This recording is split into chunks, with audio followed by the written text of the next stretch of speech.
আলহামদুলিল্লাহ, দেখতে দেখতে রহমতের 10টি রোজা পার করলাম। কিভাবে যে চলে গেল একদমই টের পেলাম না। আল্লাহর কাছে শুকরিয়া আদায় করি, আল্লাহ যে আমাদেরকে 10টি রোজা রাখার তৌফিক দান করেছে। আমিন। আল্লাহ পাক সবাইকে সুস্থতা দান করুক, সামনের রোজাগুলো যাতে সবাই সুস্থভাবে থাকতে পারে, এই দোয়াই রইল। আসসালামু আলাইকুম, welcome back to my channel. আমি বাংলাদেশি ব্লগার মম পপি, ব্যস্ততম শহর ঢাকা থেকে বলছি। কেমন আছেন আমার প্রিয় ভাই বোন, আন্টি আঙ্কেল, যারা আমার ভিডিওটি দেখছেন এই মুহূর্তে? আশা করি সবাই অনেক অনেক ভালো আছেন। আলহামদুলিল্লাহ, যেমনই আছি আল্লাহর কাছে শুকরিয়া। আল্লাহ পাক যেমন রেখেছে ভালো রেখেছে। এর চাইতে অনেকে আরও অসুস্থ অবস্থায় আছে, তো আমি আলহামদুলিল্লাহ যেভাবে আছি শুকরিয়া আদায় করি। তো সবাইকে আবারও মাহে রমজানের শুভেচ্ছা জানিয়ে আজকের ব্লগটি আমি শুরু করেছি। শুরুতে সবাই একটা লাইক দিবেন, আপনারা লাইক দিয়ে আমার ভিডিওটি শুরু করবেন। আজকের ভিডিওটি একটু বড় হয়ে গিয়েছে, অনেক কেটে কুটে তারপরে দিলাম, তারপরেও দেখলাম বেশ বড়। তো ধৈর্য সহকারে যতটুকু পারেন দেখবেন, অন্তত 5 মিনিট দেখবেন, একদমই এসে চলে যাবেন না প্লিজ। যদি আপনাদের হাতে সময় না থাকে তাহলে আসবেন না, কিন্তু এসে আপনারা না দেখে যখন চলে যান তখন আমার ভিডিওটি ডাউন হয়ে যায়। তো প্লিজ এই কাজটি করবেন না। আমার উপকার করতে না পারলেও অপকারটুকু করবেন না এই রোজার দিনে। আর এই তো কাজকর্ম শুরু করেছি আজকে। ঘরের ক্লিনিংয়ের কিছু কাজ করব, ডাইনিংয়ে একটু নতুন একটা আমি ক্লথ দিব, আর হচ্ছে সাজাবো একটু ডাইনিং টেবিলটাকে। আর এই তো আমার ডাইনিং টেবিলের পাশে এই হ্যাঙ্গিং যে র্যাকটা আছে, এইটার মধ্যে আমি কিছু শো পিস বা আমার রিয়েল প্ল্যান্ট রেখেছি, তো এগুলো এখন ক্লিন করব। এই তো ক্লিনিংয়ের কাজকর্ম। আর আজকে আর কিচেনে তেমন কিছু শেয়ার করব না, রান্নাবান্না। আজকে একটু বাইরে যাব। ঈদ তো প্রায় চলে এসেছে, 10টি রোজা চলে গেছে, আর কয়েকদিনে বা আছে। দেখতে দেখতে কিভাবে যে চলে যাবে টেরে পাবো না। তো কিছু আমাদের শপিংয়ের ব্যাপার স্যাপার আছে, এগুলো করব। আর আমাদেরও টুকিটাকি গিফটের আইটেম আছে, ওগুলো আজকে চিন্তা করতেছি যে করব, তো সেটা শেয়ার করব একটু আপনাদের সাথে। তো আমি এই তো আমার মোটামুটি সব কিছু ক্লিন করে ফেলেছি। অনেক সময় লেগেছে, কিন্তু আপনাদের সাথে সেটা অল্প কিছুক্ষণে দেখিয়েছি। আর এখানে আমার ডাইনিংয়ের উপরে এখন একটা নতুন আমি ক্লথ দিয়ে দিচ্ছি। এটা ক্লথ না, কাপড়ের একটা মানে আমি কি বলবো বুঝতে পারছি না, একটা কাপড়। এটা আমি ক্লথ হিসেবে ব্যবহার করি, আর উপরে আমি একটা প্লাস্টিক দিয়ে দিব। আসলে যখন ভিডিও আমি ভয়েস দিতে আসি তখন জানা কথাও ভুলে যাই, তখন মেজাজটা খুব খারাপ হয়। জানি না সবার ক্ষেত্রে এমন হয় কি না, আমার ক্ষেত্রে এমনটাই হয়। অনেক কথা মনে করতেই পারি না, তখন এলোমেলো হয়ে যায়। প্লিজ আপনারা ক্ষমা সুন্দর দৃষ্টিতে দেখবেন। আশা করি সামনের দিকে চেষ্টা করবো আরও ভালো ভিডিও দেওয়ার বা ভালো করে কথা বলার। অত ভালো কথা বলতে পারি না, অনেক ভুল ভ্রান্তি হয়, সেজন্য সবাই অবশ্যই একটু ক্ষমা দৃষ্টিতে দেখবেন। এখানে আমি একটা রানার দিব, নতুন একটা লুকে ডাইনিংটাকে সাজাবো, একটু এদিক সেদিক করলে অনেকটা ভালো লাগে।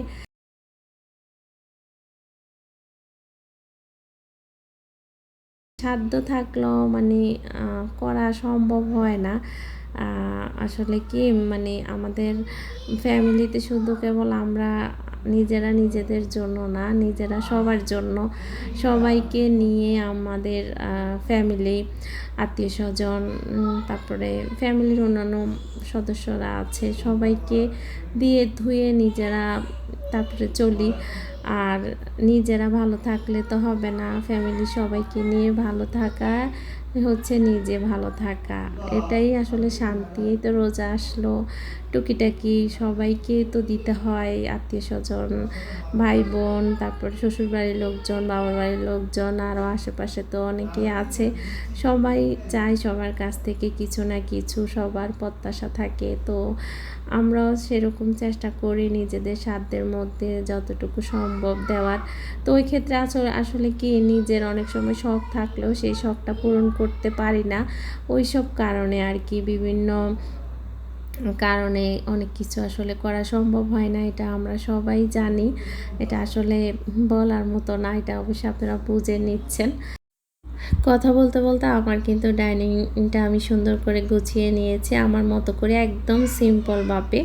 তো কেমন লাগলো আজকে আমার ডাইনিংয়ের নতুন লুক? আশা করি ভালো লেগেছে। আমি আমার ডাইনিংয়ের স্পেসটা পুরোটাই আজকে একটু দেখিয়ে দিচ্ছি। ডাইনিংয়ের এই তো পাশে এখানে ওয়াল হ্যাঙ্গিংটা রেখেছি, এর পাশে একটা ওয়ালমেটের নিচে আমার ইন্টারনেট রাউটারটা রেখেছি, আর ওর সাথে একটা টব রেখেছি। এই টবটা আমি নিজ হাতেই বাসায় আমি করেছি।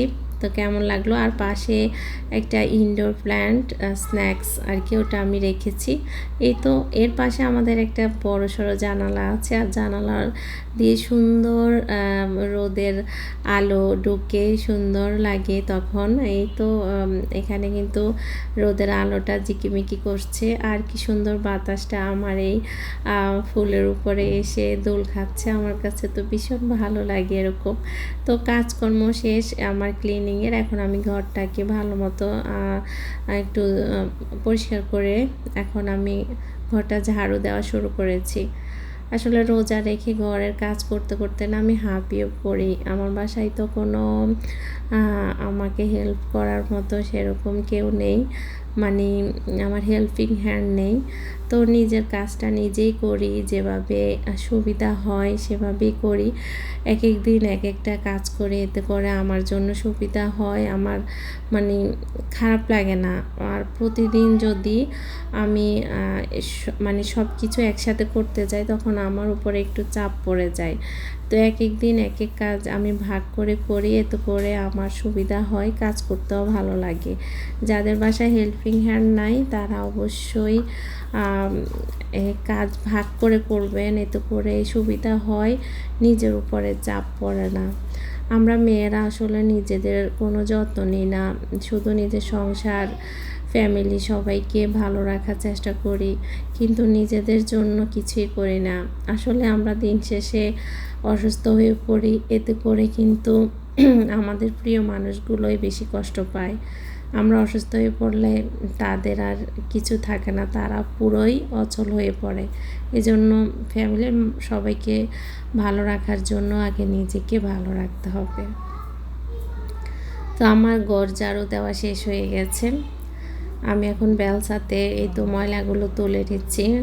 এই কাজটা আমার খুব কষ্ট হয়, আমার একটু অ্যালার্জির প্রবলেম আছে, ধুলাবালি আমার নাকে গেলে হাঁচি শুরু হয়ে যায়। তো এর মধ্যে আমার আর ভিডিও করা সম্ভব হয়নি। আমরা চলে এসেছি যমুনা ফিউচার পার্কে।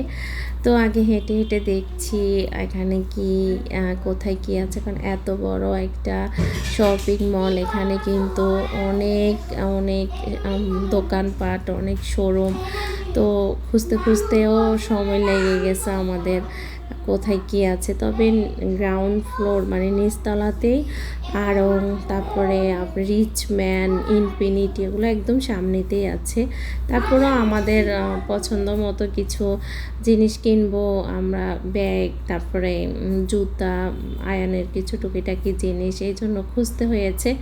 আমি ফার্স্ট গিয়েছি, ঢাকার ভিতরে থাকলেও আসলে আমার তেমন একটা যাওয়া হয়নি কখনো।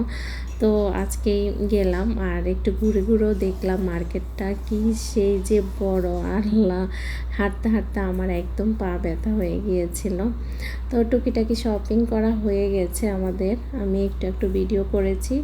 আসলে বাইরে গেলে ভিডিও করা একদম হয় না, কারণ ভিডিও করতে আমার কাছে খুব আনইজি লাগে, সবাই তাকাই থাকে, এই জিনিসটা আমার একদম ভালো লাগে না। তারপরও লুকাই লুকাই যতটুকু পেরেছি করেছি আর কি। তো আজকে আর মানে আমি কি শপিং করেছি এগুলো দেখাবো না, ইনশাল্লাহ সব শপিং একসাথে একদিন আপনাদের সাথে দেখাবো। ঈদের যত শপিং করেছি সব কিছুই দেখাবো একদিন এক ভিডিওর মধ্যে। তো আজকে আর আমি আপনাদের সাথে আর কিছু দেখালাম না, নেক্সট ভিডিওতে অবশ্যই পাবেন। ছেলের কিছু পিক উঠালাম, ও এখানে দাঁড়িয়ে আছে, ও পিস্তল কিনেছে, এখন পিস্তল নিয়ে খেলছে। ও আসলে অনেক বেশি টায়ার্ড হয়ে গিয়েছে। তো আড়ংয়ে আসলাম, আড়ংয়ে কিছু শপিং করেছি। আসলে যমুনার আড়ংটা আমার একদমই পছন্দ হয়নি, একদম এলোমেলো একটা আড়ং মনে হয়েছে। আড়ং অনেক গোছালো, কিন্তু এই আড়ংটা আমার কাছে কেন জানি একদমই ভালো লাগেনি। আমি বেশিক্ষণ হাঁটিও নেই, আমার পা একদম ব্যথা হয়ে গেছে। আমি আর আমার ছেলে বসে আছি, আর আয়ানের পাপা ওইদিকে বিল দিচ্ছে। তো এই পর্যন্তই আজ